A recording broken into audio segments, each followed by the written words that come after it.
crónico en el adulto mayor. Entonces, primeramente nada más quiero que alguien me ayude haciendo un breve resumen de lo que vimos en la clase anterior. Marcela, ¿puedes ayudar? ¿Sí me escuchan? Sí. Vimos la clase anterior por dolor crónico, vimos la definición, que es un dolor que persiste por más de 3 a 6 meses. Vimos que una consulta muy frecuente en el adulto mayor, casi hasta el 70-80% se quejan de algún tipo de dolor. Después vimos la fisiopatología, que existen varias fibras y varios tipos de dolores, el dolor somático, el dolor neurítico y el dolor visceral. Y pues nos quedamos en que íbamos a ver el tratamiento de los diferentes tipos de dolor. Ok, bueno, vamos a empezar.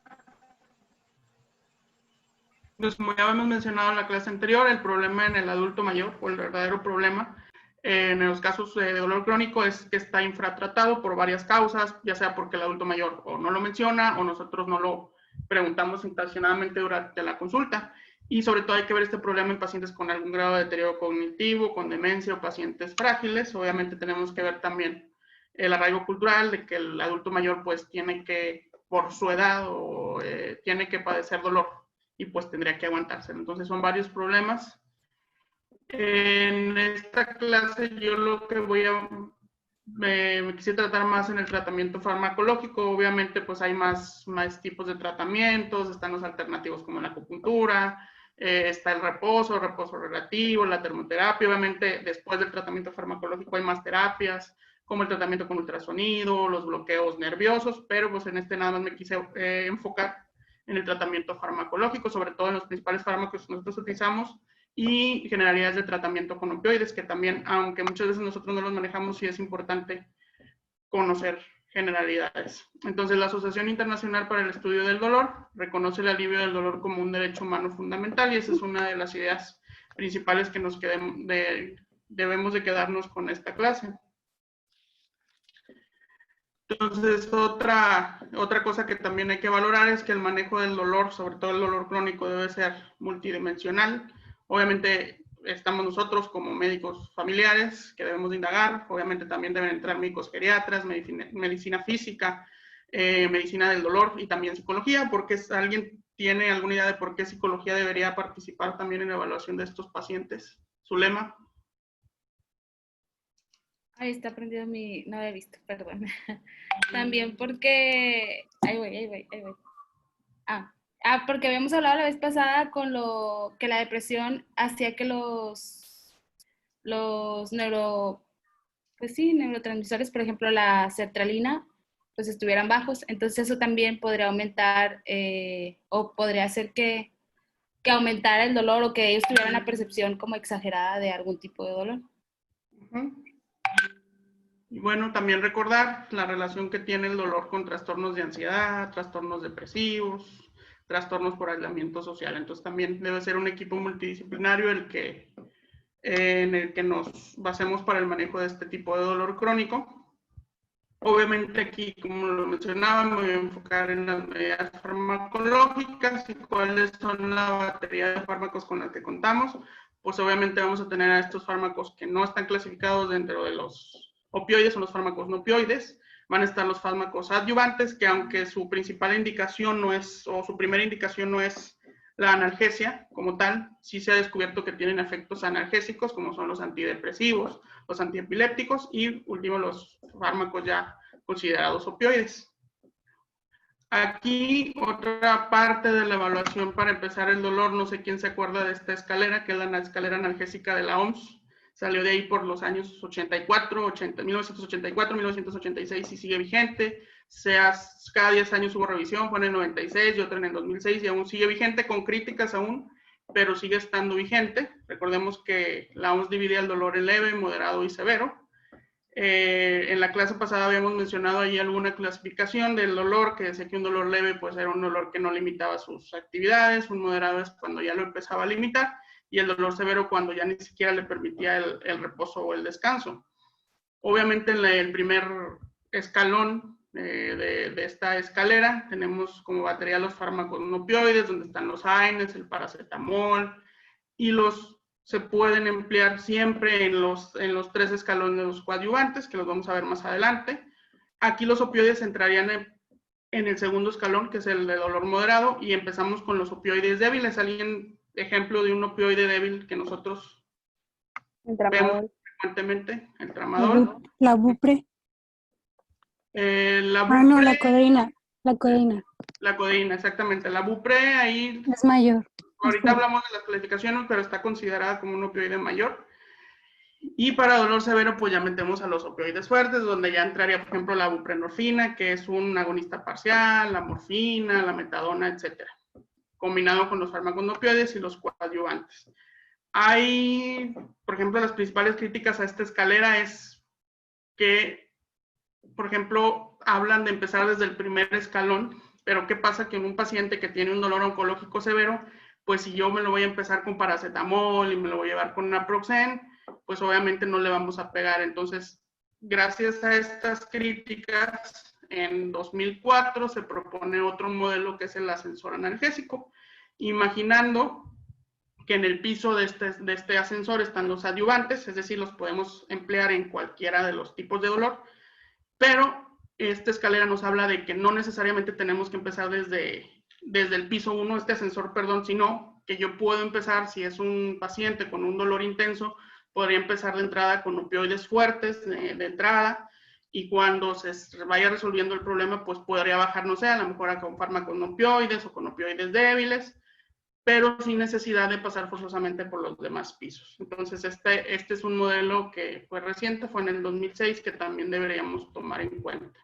Y agrega un cuarto piso, que es ya el dolor insoportable, donde ya intentaste todo, y ahí entran ya los intervencionismos, ya sea ultrasonido, bloqueos, que ya pues más le corresponden a la medicina del dolor. Obviamente, recordemos los mecanismos, ya sabemos que hay un mecanismo inflamatorio, nociceptivo, el dolor neuropático y el dolor que es mixto. ¿Por qué es importante esto? Porque obviamente yo no puedo tratar un dolor neuropático con la primera escalera, que es la escalera de la OMS, porque los fármacos AINES, paracetamol, que son los no opioides, no tienen ninguna función en el dolor neuropático. Esto es por la fisiopatología del dolor. Por eso es importante saber que en el dolor inflamatorio o nociceptivo, pues podemos usar cualquiera de los dos modelos, ya sea el de la escalera analgésica de la OMS o el ascensor analgésico, pero en el dolor neuropático sí tenemos que entrar con una escalera modificada, y si vemos la diferencia en esta escalera, es que empieza ya con antidepresivos y antiepilépticos desde primera elección. Hay literatura que maneja que en este tipo de dolor neuropático deberíamos entrar primero con los antiepilépticos. No sé, alguien que me quiera decir ejemplos que también nosotros, y tenemos incluso en primer nivel, que podemos utilizar en esta clasificación de fármacos. La carbamazepina. Carbamazepina, y de transcripción nos llega la gabapentina. Y antidepresivos, aquí antidepresivos sí no los tenemos nosotros, pues está la venlafaxina y la duloxetina. ¿Ok?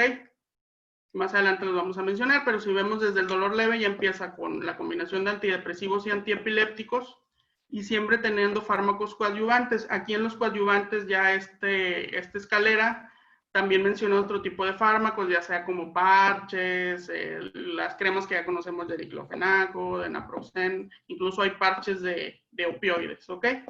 Y también entran los opioides ya también desde el segundo escalón, que también sirven en dolor neuropático, pero principalmente para neuropático siempre tenemos que tener los antiepilépticos y los antidepresivos, que es la diferencia del tratamiento del dolor neuropático o inflamatorio. Digo, del dolor nociceptivo o inflamatorio, perdón. Entonces, ya hablando un poquito más de entrada de los tipos de fármacos, los fármacos no opioides, aquí, como ya sabemos, según la escalera de la OMS, van a estar indicados en dolor moderado de leve a moderado, perdón. Incluso pueden usarse en dolor severo, pero ya los tendríamos que combinar con los opioides. Obviamente su función es el dolor inflamatorio nociceptivo, no tiene ninguna función en un dolor neuropático.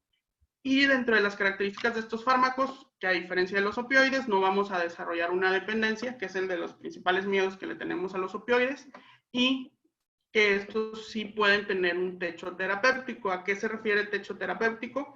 Que tenemos una dosis máxima y de nada nos va a servir pasar de esa dosis porque el efecto no va a ser mayor. A diferencia de los opioides, sobre todo los opioides fuertes, donde podemos ir aumentando y va a haber mayor efecto a mayor dosis, siempre y cuando no presente el paciente efectos adversos. Obviamente, ¿cuáles son los más utilizados? Pues vamos a tener a todos los AINES.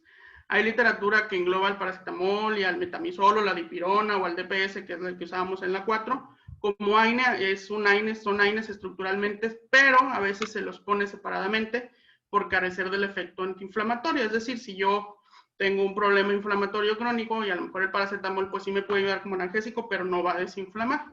Los AINES son los más utilizados y en el dolor inflamatorio, el tipo de artrosis, artritis, pueden ser de primera elección, pero no en el adulto mayor, ¿ok? Entonces, en el adulto mayor sí cambiamos primero al paracetamol, sobre todo de inicio y mantenimiento, y los AINES quedarían como una segunda elección. Obviamente sirven para dolor musculoesquelético. Otra diferencia del AINE, pues, es que no tiene el efecto anticoagulante, por ejemplo, el ácido acetilsalicílico, que pueden tener los otros AINES.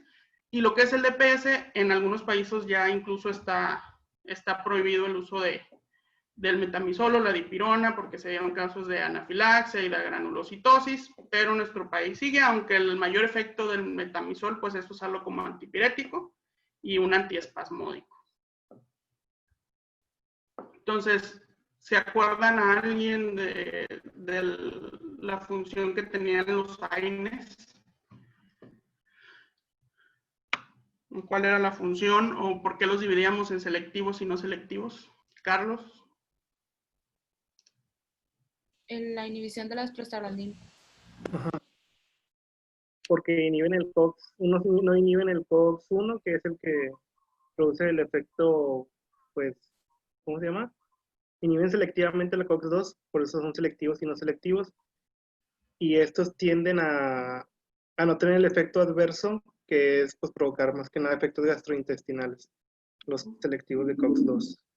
Por eso se dividen así. Ok, entonces sí, como dijo Carlos, la función es evitar que el ácido araquidónico sintetice prostaglandinas, obviamente, pero tenemos aquí dos enzimas, que es la ciclooxigenasa 1 y la 2. Obviamente los AINES, como el naproxen, el ibuprofeno, la indometacina, son no selectivos porque les van a pegar a las dos ciclooxigenasas. Obviamente vamos a tener efectos gastrointestinales. La hemostasia, sí puede haber ahí un efecto anticoagulante, pero hay que diferenciar, por ejemplo, que lo que es naproxen y todos los demás AINES, a diferencia del ácido acetilsalicílico, el efecto es reversible rápidamente. Entonces, no es como el ácido acetilsalicílico, que el uso continuado nos da un efecto antiagregante más sostenido. Y la COX-2, que la encontramos sobre todo en riñón, en hígado, pero la COX-2 es la que es COX-2 inducible, que es la que participa en lo que es el dolor, la inflamación y la fiebre. Entonces, los AINES no selectivos van a bloquear estas dos enzimas, mientras los AINES selectivos, que ya serían los que nosotros conocemos como los COXIB, van a solo a bloquear a la ciclooxigenasa tipo 2 inducible. AINES no selectivos los dividen también, ya esta es una clasificación por su estructura química, obviamente las salicilatos como el ácido acetilsalicílico, están los propiónicos donde entra el ketoprofeno, dexketoprofeno, ibuprofeno, naproxeno. Nosotros en primer nivel pues nada más tenemos el naproxen de este grupo, tenemos de los salicilatos el ácido acetil, están los acéticos donde entra la indometacina y el diclofenaco, tenemos ketorolaco también a veces en AMC o en segundo nivel, y los oxicams con el meloxicam y el piroxicam, que estos tienen cierta preferencia por la COX-2, pero también le van a pegar a la COX-1. Y los AINES selectivos, que ya son los COXIB, donde está el celecoxib, el heterocoxib, que son orales, el parecoxib pues es vía parenteral, y el que pues, sacamos fue el rarecoxib, que ese sí salió por los efectos cardiovasculares.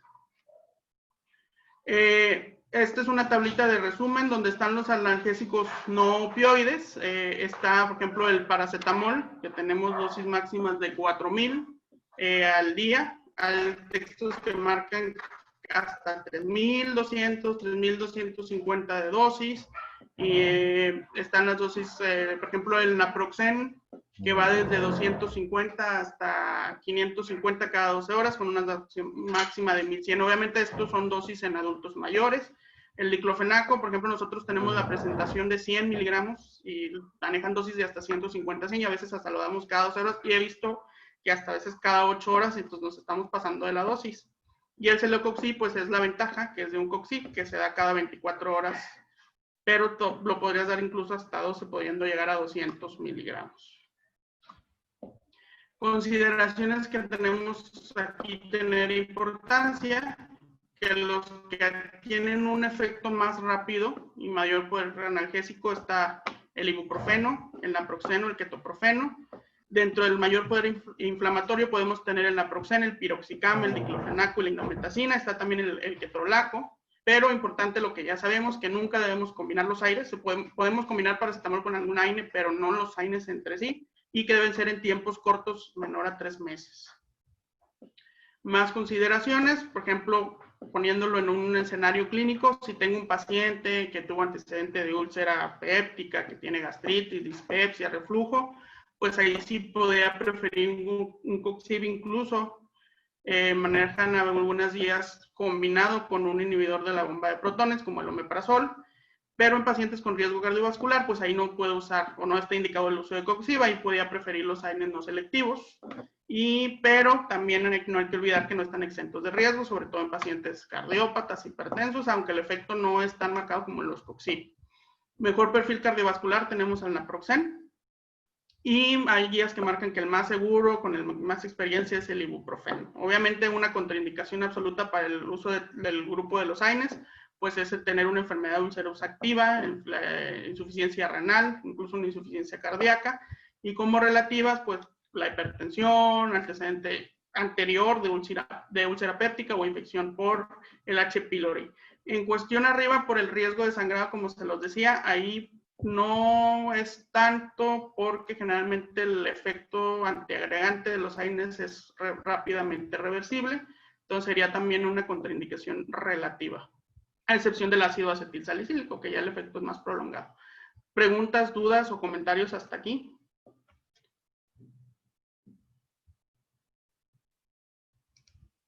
Ok, entonces vamos a seguir. Esto nada más es para darnos cuenta que los AINES, pues sí generan un problema, sobre todo el uso crónico en el adulto mayor. El 23.7% de todos los pacientes que son ingresados por algún efecto adverso a fármaco corresponden a este grupo.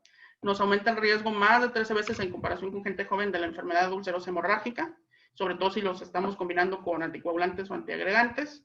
Y también el uso de diuréticos con AINES nos incrementa el riesgo de hospitalización por alguna insuficiencia cardíaca. Entonces sí tenemos que tener estas precauciones, sobre todo en los adultos mayores.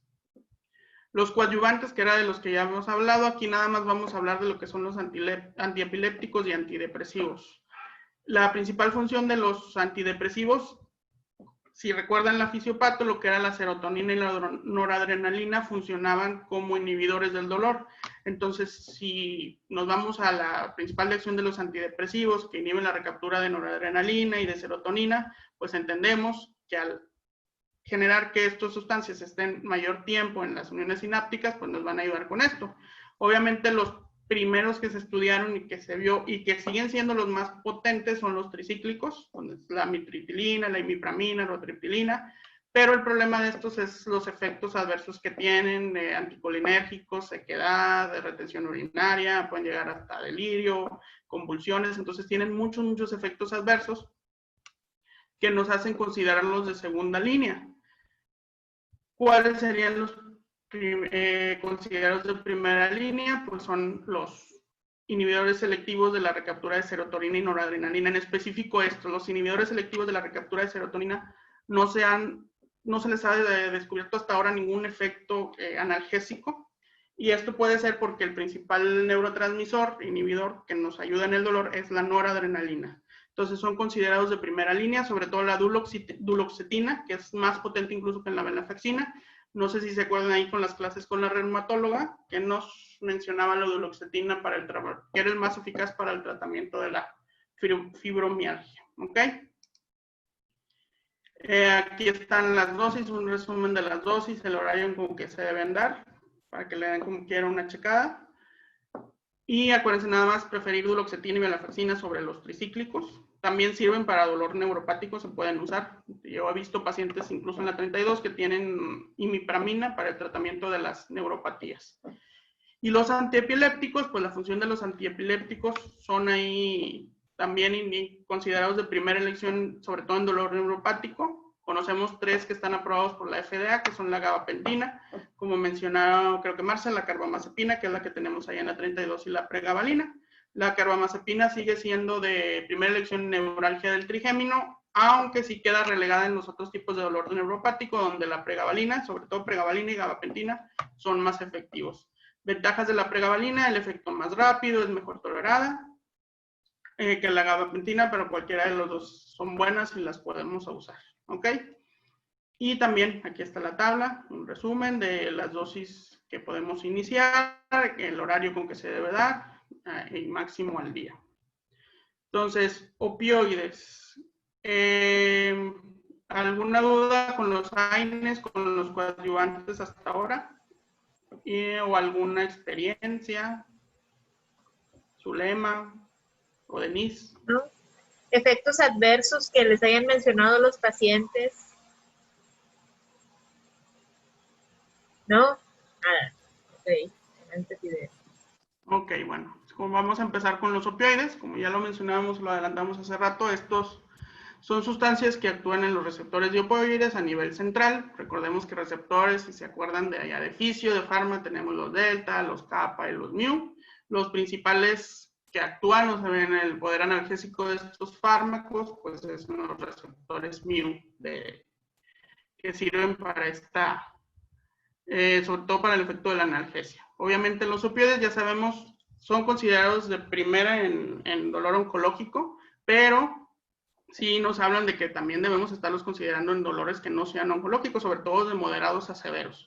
La guía era una guía de geriatría, hablaba sobre los mitos y el problema de los opioides, pero sí que teníamos que tenerlos cada vez más en cuenta por la prevalencia alta que tenemos de dolor crónico en el adulto mayor. Obviamente se ha visto una opiofobia, obviamente, ¿por qué? Porque tenemos miedo los médicos a los efectos secundarios, al potencial de generar una dependencia, una adicción en los pacientes que usan opioides. Hay estigmas, hay desinformación. A veces sí tienen muchos efectos adversos quizás, pero si se sabe titular bien, si se sabe monitorizar bien, son fármacos muy, muy buenos para el dolor. Entonces sí hay que tener información clara sobre estos fármacos. Entonces, sí, los adultos mayores van a tener más riesgo de desarrollar efectos adversos que pacientes jóvenes, de un 10 a un 25%, pero sí tenemos que buscar herramientas para tratar a estos pacientes, que las vamos a mencionar más adelante. Aquí hay una diferencia, por ejemplo, con los fármacos, los AINES o con los opioides, y la principal diferencia es que muchos de los efectos adversos en los opioides con el uso continuo van a desaparecer, a excepción del estreñimiento. ¿Qué vemos con los AINES? Pues la principal diferencia con los AINES pues es que los efectos van a ser más a daño a órgano, nos van a condicionar una insuficiencia cardíaca, nos van a dar el riñón, nos van a dañar el hígado, y el opioide quizás no. El opioide sí tiene muchos efectos funcionales, el estreñimiento, náusea, vómito, pero disminuyen con el tiempo. Obviamente si damos una adecuada información al cuidador o al familiar, que lo esté tomando bien, con el horario adecuado, en la dosis adecuada, pues esto va a mejorar el tratamiento con opioides.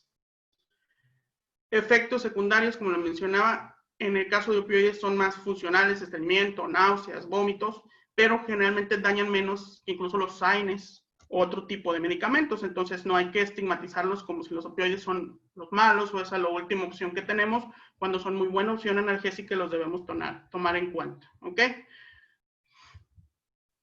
La clasificación que mencionábamos ahorita, Denise, por ejemplo, la buprenorfina es considerado los opioides los podemos clasificar ya sea o por el tipo de receptor, o por la estructura química, si son de acción corta, de acción larga, o si son de efecto potente o de efecto menor. Entonces, lo más indicado es usar los agonistas puros de estos receptores. Los mayores tenemos la morfina, está el fentanilo, la metadona, la oxicodona. Y en los casos de agonistas puros, pero con efecto menor, que es con los que podríamos empezar, por ejemplo, en un dolor moderado, pues está el tramadol y la codeína. La codeína generalmente es muy difícil que la encontremos, incluso a veces hay indicaciones que nada más se use para tos. Entonces, el que tenemos a la mano es el tramadol. Y el agonista parcial, que es el que veíamos nosotros generalmente en la 4, para dolores la Bupre, nada más que la Bupre es un agonista parcial. Y el problemita a veces con la buprenorfina es que sí vamos a tener un efecto techo, o sea, tiene una dosis de la que si por más que le aumentemos ya no va a tener mayor efecto, a diferencia de los agonistas como la morfina, el fentanilo, que podemos seguirlos aumentando siempre que el paciente no tenga efectos adversos. Obviamente aquí también está en resumen, por ejemplo, el tramadol y la codeína, como son opioides menores, también llegan a tener una dosis máxima por tener cierto efecto techo, a diferencia de los opioides potentes como la morfina o la oxicodona, que puede seguirle aumentando si el paciente lo tolera. ¿Cuáles son, o alguien que me pueda ayudar con los efectos adversos o que conozca de efectos adversos más comunes de los opioides? Vómito, Estreñimiento, hipotensión. depresión respiratoria ya así muy grave. Ok, ese sería el efecto más grave y más temido, incluso el que mencionó Edith, la depresión respiratoria, es el que más miedo se le tiene, pero mencionaba que el mejor antídoto, y lo menciona tal cual el artículo, para evitar la depresión respiratoria es que el paciente tenga dolor. O sea, mientras el opioide se esté utilizando para el tratamiento del dolor, no pasa la depresión respiratoria. Obviamente tenemos que tener cuidado en pacientes con SAOS, con EPOC, o que tengan algún trastorno respiratorio porque son más propensos. El más frecuente es casi en el 100%, incluso hay series que hablan hasta el 100%, es el estreñimiento. Aquí no hay tolerancia, quiere decir que si desarrolló estreñimiento, no con el tiempo puede que pase el efecto, sino que siempre tenemos que acompañarlo de un tratamiento, ya sea laxante, incluso a veces hay combinaciones del opioide con lo que es el antagonista. No sé si alguien se acuerda del antagonista opioide.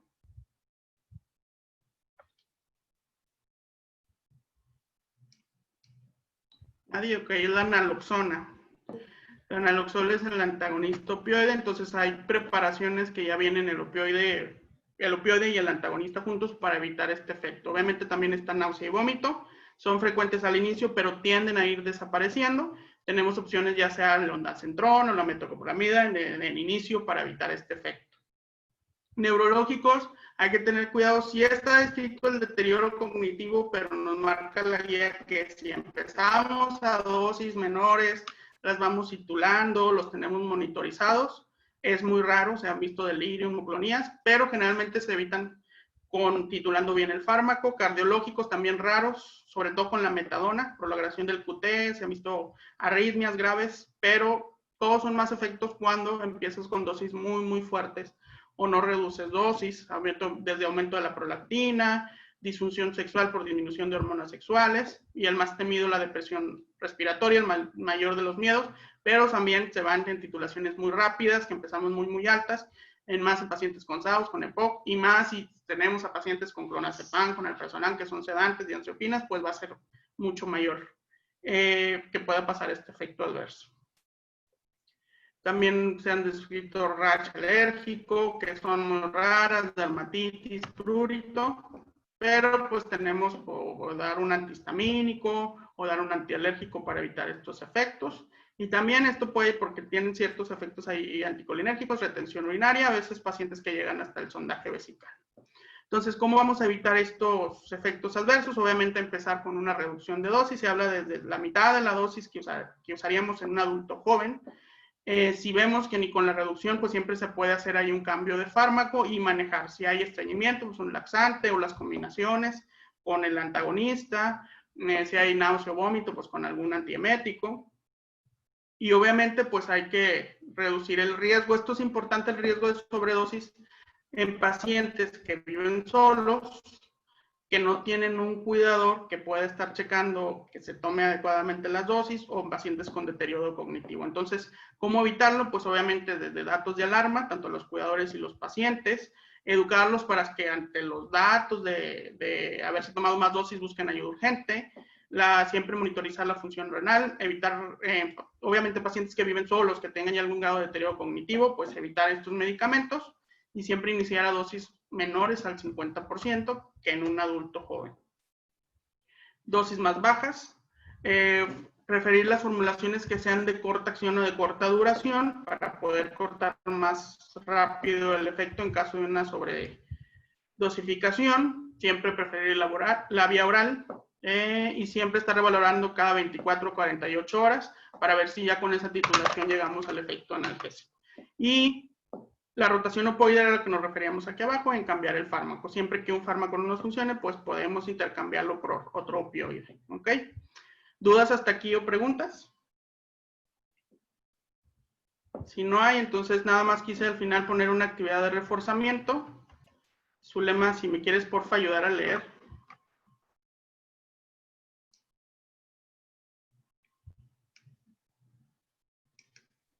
Ya, es que no puede aplicar.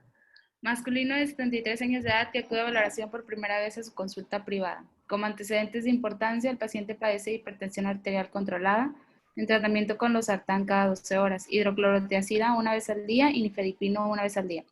Padece diabetes mellitus en control con insulina NPH 20 unidades en la mañana y 10 unidades nocturnas, así como metformina con cada comida.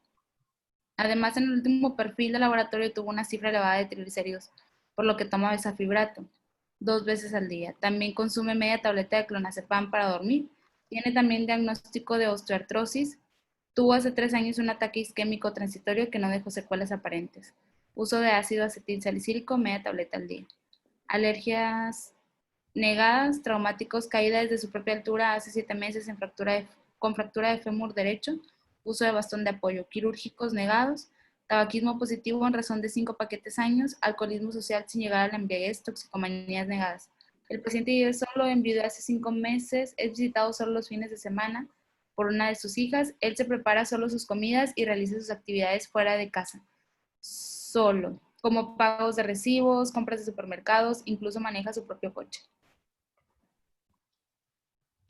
Entonces, aquí te ayudo ya para que no leas tanto. El motivo de consulta, pues este señor vino principalmente para el control de sus enfermedades y lo único que menciona en el interrogatorio es que tiene 3-4 meses con dolor a nivel de rodillas. Un dolor intenso, bien localizado en las rodillas, que sí le impide a veces pues, realizar sus actividades normales, sobre todo cuando está parado mucho tiempo, cuando tiene que caminar largos tramos, incluso a veces levantarse de una silla a un sillón le genera dolor.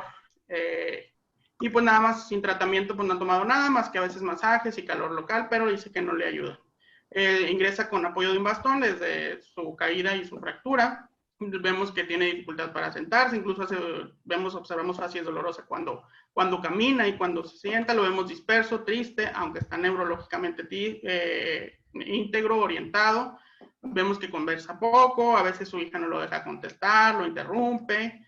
Y fuera de ahí, rescatable, pues nada más todo bien. Y que las pruebas de rodilla, pues no hay una rodilla inestable, no hay edema, no hay calor local, solo vemos que hay ligero chasquido en las rodillas al movilizarlas. Entonces aquí sí quiero que hagan una discusión entre todos, no nada más, yo sé que todos me van a decir, ay, pues tiene dolor crónico, pero con lo que vieron del paciente, ¿qué harían? ¿Qué puntos destacan? ¿De qué tiene riesgo? ¿En qué tendríamos que poner atención?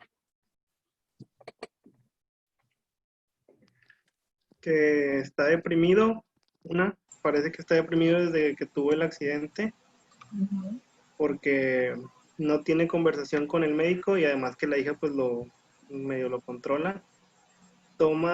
Ya tuvo un antecedente por acá de un ataque isquémico transitorio, pues ya usa el ácido acetilsalicílico y también toma hidroclorotiazida, entonces pues por ahí tiene que ser más para ese dolor que tiene crónico, a mi parecer, un selectivo de COX. No sé qué piensan los demás. Lo que pasa es que Polifarmacia. Yo creo que aquí uno de los puntos más importantes es, como menciona Zulema, primero clasificar al tipo de paciente que tenemos, ¿verdad? el adulto mayor, con la polifarmacia, con un trastorno del estado del ánimo, y demás, para poder ir haciendo una evaluación pues geriátrica integral. ¿Ok? Ajá. Medicamentos que no le podemos dar porque vive solo, tiene la polifarmacia, está en depresión. Habría que ver desde el principio si han intentado algo más, o sea, algo leve, o si de plano ya intentaron paracetamol o alguna INE o sea, de base que ya lo han intentado, y si no han intentado ninguno, pues ver cuál es el que le va a funcionar. O con qué podemos empezar, porque también, como hablábamos en la clase, la depresión también podrá ayudarnos ahí, si la controlamos, o bueno, si la tratamos. Ok. ¿Alguien más? ¿O alguna duda, pregunta? Ok, entonces nada más quise poner este caso para vernos que tenemos que ver un adulto mayor, ver todo. O sea, ver desde polifarmacia, todos los medicamentos que tiene, ver su ambiente, que es un adulto mayor que vive solo, que generalmente lo visitan los fines de semana, y sin hacer ni siquiera ahorita escalas, ni poner test, ni nada, fácil nos podemos sacar, oye, es un paciente con polifarmacia, es un paciente que tiene riesgo de caídas porque ya se cayó, ya se fracturó, vive solo, ya tiene un bastón, tenemos un paciente pues que tiene dolor crónico, que a lo mejor está o puede estar en aislamiento social, vive solo y la hija nada más lo ve cierto mes, y si vemos, por ejemplo, la hija responde por él o lo interrumpen, entonces son todos esos problemas que tenemos que ver al adulto mayor de una forma, a todos, pero más en el adulto mayor hay que ver todo, porque si nos casamos con el diagnóstico de dolor crónico, pues sí, vamos a estar dando fármacos y fármacos y fármacos, pero mientras la depresión siga ahí, la polifarmacia siga ahí, quizás el miedo a caer si lo puede tener, entonces quizás no, ni siquiera por resolver un problema no lo vamos a resolver si están todos los demás allá atrás. Así es. Entonces, ¿cuál es, en este caso, cuál considerarían el analgésico de primera elección según lo que hemos visto en este paciente? De primera elección. Paracetamol. Paracetamol. Ok, ¿alguien o alguna otra, digo, de las opciones? Ok, entonces sí, está correcta, Marce, es paracetamol. Paracetamol. Carbamazepina, pues obviamente no tenemos un dolor neuropático, no hay características de dolor neuropático hasta ahorita. Generalmente sí mencionan las guías que hay que pues, llegarle a la máxima dosis que se pueda, estar revalorando respuesta, porque a veces también, no, pues nada más cuando le duela, pues no vamos a lograr una mejoría. Diclofenaco, pues en este paciente no sería muy buena idea, por ahí todos los riesgos que tiene quizás, entonces hay que empezar por paracetamol. En el caso, por ejemplo, que el paracetamol ya no nos funcione, ¿cuál podríamos ya utilizar de las siguientes opciones? Y aquí sí me lo pueden discutir, incluso la que yo puse. Yo pondría Celecoxib combinado con omeprazol. Lo que pasa es que el Celecoxib eleva el riesgo cardiovascular y el paciente tiene riesgo cardiovascular. Podría ser naproxen con omeprazol por periodo corto. Entonces ahí sí está medio confuso. Así yo incluso también cuando Carlos me lo dijo, yo también dije, pues un Select. Pero ya si le piensas, pues si vemos que el Celecoxib es un inhibidor de la COX-2, el riesgo cardiovascular, este paciente es hipertenso, dislipidémico, ya tuvo un ataque isquémico. Que los no selectivos sabemos que no están exentos de estos efectos, pero pues sí aquí consideraría una Naproxen con un IVP quizás y en el menor tiempo posible. Que como vemos también está de pensarse por la hipertensión, porque aún así que no sean no selectivos sí pueden tener el efecto, entonces hay que usarlos en periodos cortos. Si a lo mejor aquí este paciente tuviéramos... ¿Mande? No, soy un ruido que puede. Ok, sí, este paciente a lo mejor tuviéramos un problemita de reflujo, dispepsia o algo, pues sí pensaríamos quizás en un COXIP, pero aquí lo que nos pesa más quizás es el riesgo cardiovascular.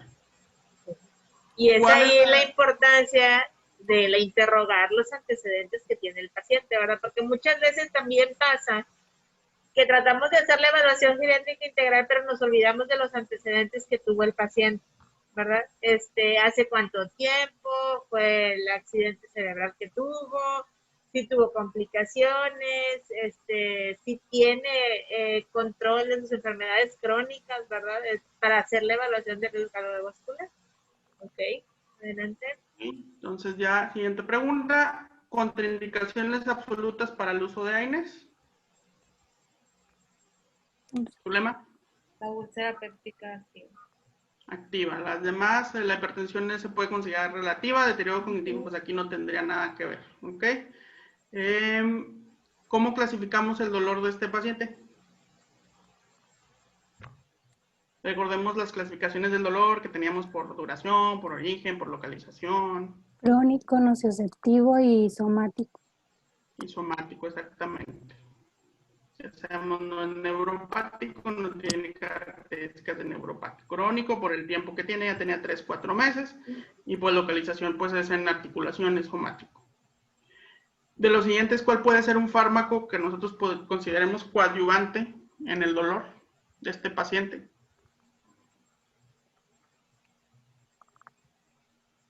Duloxetina. Coadyuvante, el duloxetina, bulalbupre y tramadol pues son opioides, y el paracetamol no está considerado como coadyuvante porque es un analgésico de entrada, exactamente. Y creo que ya esta es la última. De las siguientes opciones, ¿cuál es la correcta? Los AINES no tienen techo terapéutico, no generan dependencia. Los opioides tienen techo terapéutico y generan dependencia. Los opioides pueden generar dependencia, pero tienen la ventaja de no tener techo terapéutico en comparación de los AINES. O el efecto secundario es el daño de órganos en los opioides como riñón o corazón. La C. La C. Entonces, como lo mencionábamos, los opioides sí pueden generar dependencia. Ventaja, pues, es no tener techo terapéutico en comparación con los AINES. ¿Ok? Entonces, creo que ya se acabó. Es todo. Nada más las referencias, por si quieren checar después ahí los artículos. Y ya es todo de la clase. Muchas gracias. Muy bien, Fidel. Muy bien la clase. No sé si tengan algún comentario. ¿No? Si han visto pacientes, ahorita que ya se vieron las dos partes del tema de dolor crónico en el adulto mayor, y haciendo ustedes conciencia de los pacientes que se han visto, ¿cómo los han manejado al paciente geriátrico con dolor crónico? Carlos. Pues yo creo que yo he empezado con la escala de la OMS, empezando con paracetamol, y como no tenemos un consultorio fijo, es muy difícil darle un seguimiento al paciente para ver si alguien más lo escalonó.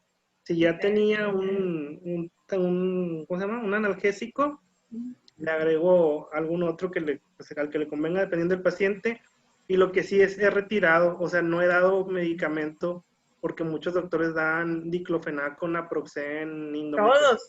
Sí, o sea, sí dan una combinación. Eso sí lo he hecho, retirar medicamento, sí, porque pues, no está indicado el uso de 2 AINES continuos. Así es. Pues. Y muchas ocasiones el paciente ni siquiera se los toma, es imposible tomar todo eso junto. Muy bien. Y tiene mucho que ver el paciente y sus creencias, porque hay muchos pacientes que creen que entre más medicamento para el dolor, porque hay muchos que no se toman todo el medicamento, pero el de dolor, si sí les duele algo mucho, se van a tomar todos los que les para el dolor. Y ahí me tocan pacientes que están bien tercos de que quieren el del dolor todo, pero es porque hay como van solos a veces, y luego aparte ellos también, si les duele, pues obviamente quieren algo que se los quite, y piensan que entre más medicamento para el dolor es mejor, y a veces, pues sí, 15 minutos sí está bien complicado convencerlo o hacerlo entender de que aunque le des todos los medicamentos que tienes para el dolor, no se le va a quitar el dolor de esa manera. Entonces ahí sí, o sea, se los podemos quitar, pero luego después regresan. Por ejemplo, a mí me ha tocado que le digo, bueno, le voy a quitar y ya se van. Y regresan, ay, es que no me dio, y yo, pues dije que porque pues no está indicado. Y regresan por el de que no, es que yo lo quiero porque de repente y pues ya también ahí con toda la consulta dices, bueno, ¿qué hago? Pues se lo doy, no se lo doy, y se enojan y también se hace más. Está difícil. Está bien difícil, como dice Carlos, porque muchos, tú los ves una consulta y ya a lo mejor te rotan. Entonces ya está bien difícil seguir la escalera terapéutica, porque a lo mejor y tú puedes iniciar con paracetamol y como el señor no sabe, y a lo mejor los médicos anteriores igual que nosotros en alguna ocasión, o sea, damos medicamento del que sea, pero no tenemos como que la constante de verlo, no sé, al siguiente mes y valorar también el dolor, porque a lo mejor y con el puro paracetamol tiene, pero como él a lo mejor ya está acostumbrado a que le dieron diclofenaco, naproxen, indometacina, Sulindaco, a lo mejor él pues cree que son mejores que el paracetamol y directamente se los toma y ya el paracetamol lo deja a un lado cuando pues pudiéramos empezar bien con ese y a lo mejor con ese controlar perfectamente su molestia. ¿Y en el servicio no manejaron dolores crónicos? Sí. Sí. Ok. Sí. ¿Tenían pacientes, es pregunta, ¿tenían pacientes de régimen ordinario y población abierta? Porque son, La mayoría era de régimen ordinario, casi no veíamos. Era bien raro el que no. son pocos. Okay. Sí. Porque el cuadro básico es diferente. Yo no veía crónicos, yo veía embarazadas nomás. Sí. Pero viste a la señora de la BUPRE todo el tiempo. En el urgencia. Pues sí, pero pues al final ella le resolvía el dolor de urgencia y se iba. Pues tenían que ir, Así es. Así es. Entonces, aquí es importante eso, ¿verdad? El convencer al paciente. Obviamente es difícil no estar fijo. Seguramente les va a tocar estar de eventuales, seguramente les va a tocar estar roladores en AMC. Pero siempre es bueno darle la orientación al paciente y más al familiar que va acompañando al adulto mayor, ¿verdad? Yo creo que siempre el momento ideal para destetar al adulto mayor es cuando llega con exámenes de laboratorio, o sea, el hacer la interpretación y con eso decirle, señor, ya hay datos de que su filtrado glomerular está mucho más bajo para su edad, de que si aumentamos una carga de medicamento es peor para su salud, el dolor ya no se le va a quitar. Si tú empiezas a hacer ese tipo de cosas, al momento que tienes exámenes de laboratorio, el paciente se convence, o al menos queda la duda de que realmente estaré tan mal para estarme tomando medicamentos. A mí me tocaba hasta de residente, cuando estábamos en la consulta, que a veces llegaban y te llegaban al otro día, doctora, le traje estos medicamentos, un chorro de cajas de los medicamentos que no se toman porque ya los habías asustado, ¿verdad? Les habías hecho ahí su cálculo de depuración y todo debe de estar así y ustedes así. Entonces, son cosas que impactan al paciente, ¿verdad? Es difícil la labor, sí es difícil, pero no es imposible tampoco. Pero si dejamos pasar ese lapso en el que tenemos un examen de laboratorio, a veces regresarse, a ver, checar la última creatinina que tuvo el paciente y demás, son datos que te pueden ayudar bastante a destetarlo, ¿verdad? Otra cosa, el envío a geriatría. El envío a geriatría se supone que es con la presencia de un síndrome geriátrico, ¿verdad? Y muchas veces, si nosotros no podemos, pues podemos hacer el envío a geriatría. ¿Qué es lo primero que hacen cuando van a geriatría? El destete de los medicamentos. O sea, les imprimen su hojita y de esto un octavo y de esto un cuarto y de esto medio y de esta la quitamos y con esto sí se queda. Y hasta cada tercer día y es que sí y es que es lo primero que hacen. Pues a mí, pues yo cuando batallaba con algún paciente así, estuviera fija o estuviera rotando en el consultorio, hacía uso de geriatría. Oye, ¿sabes que tuvo exámenes hace 2 meses? Vámonos, con esos exámenes se va. Ya tiene un síndrome geriátrico, necesita un síndrome geriátrico para el envío. Entonces, yo creo que todos pueden tener depresión, todos pueden tener síndrome de caída, todos incontinencia urinaria, deterioro, de deprivación sensorial. O sea, ya con eso los enviamos y es una herramienta que tenemos, ¿verdad? A lo mejor no se va a quedar con el geriatra, pero al decirle, tú, ¿sabe qué? Estoy detectando que tiene una patología que ya está causando estragos por su edad, entonces es necesario que haga una valoración por geriatría. O sea, el paciente se va para atrás, ¿verdad? Porque no es habitual que si yo me siento bien, nada más por mi edad me vas a mandar con el geriatra. No, entonces con el tiempo empiezan a tener ustedes en la consulta herramientas y estrategias para tratar de incidir en una patología, en una valoración o en algo directo o indirectamente con el paciente, porque no siempre va a ser directa. Yo creo que eso que mencionan ustedes de que es difícil porque no quieren, porque se resisten, porque es, ok, directamente no se puede. Ok, vamos a intentarlo hacerlo indirectamente, ¿verdad? Ya no se lo estoy diciendo yo, ahora se lo está diciendo un segundo nivel de atención que me está a mí reforzando lo que yo le estoy diciendo. El médico que lo ve cada mes. Entonces, ese tipo de cosas hacen que el paciente se convenza tarde que temprano. A lo mejor se van a tardar un mes, a lo mejor se van a tardar 3 meses, a lo mejor lo convencen en la primera consulta, ¿verdad? O a lo mejor sale convencido con el envío que ustedes les dan. Entonces, muchas veces van, a mí me tocaba, me tocó estar en el consultorio 14 en la tarde y llego y todo el mundo tenía medicamentos de transcripción. Entonces empiezan a llegar por renovación y renovación. Bueno, a ver, pues es mucho trabajo empezar a hacer eso. Pero dices, bueno, pero ¿por qué le dieron este medicamento? Y tenía medicamentos de transcripción por dolores crónicos en geriátricos hasta el escalón, hasta el penthouse del edificio, o sea, escalones que no se acababan, terapéuticos, y tenían todo, ya los había visto el 25, ya los había visto la 4, ya los había visto el 33, y ya los habían visto en la UMA, pero muchas veces van a un lado y les autorizan un medicamento, y los mandan a otro lado y les autorizan otro medicamento, y los mandan a un tercer lado y les autorizan otro medicamento, y tú estás viendo que tiene ya 3 medicamentos que no necesita, que con uno que se quede es más que suficiente. Entonces, eso, muchas veces hacer un envío, dices tú, bueno, que lo voy a hacer porque ya usé fulano, ya usé sutano, ya usé tercera línea, ya usé cuarta línea y no me funciona, o ya no tengo acceso a un escalón terapéutico aquí en primer nivel de atención, ¿verdad? Entonces, esas herramientas nos ayudan bastante con el paciente, más si va el familiar. Y si la responsabilidad la comparte el paciente y el familiar, empodérenlos en ese momento. Porque muchas veces esa es la diferencia. Bueno, ¿quién sabe que yo ya no tengo nada que ofrecerle? Vamos a mandarlo con el geriatra. Le pones todos los síntomas geriátricos que identificas y llegan a veces sin medicamento. Entonces, ya es otra persona la que se lo está diciendo. Ya vienen de hospital y para ellos a veces eso es muy impactante. O sea, me tuvieron que mandar al hospital para decirme que me van a quitar medicamentos. Pues sí. Entonces son herramientas que podemos empezar a utilizar. Porque sí es difícil, ¿verdad? Es difícil por el tiempo, por la cantidad de pacientes, por la experiencia.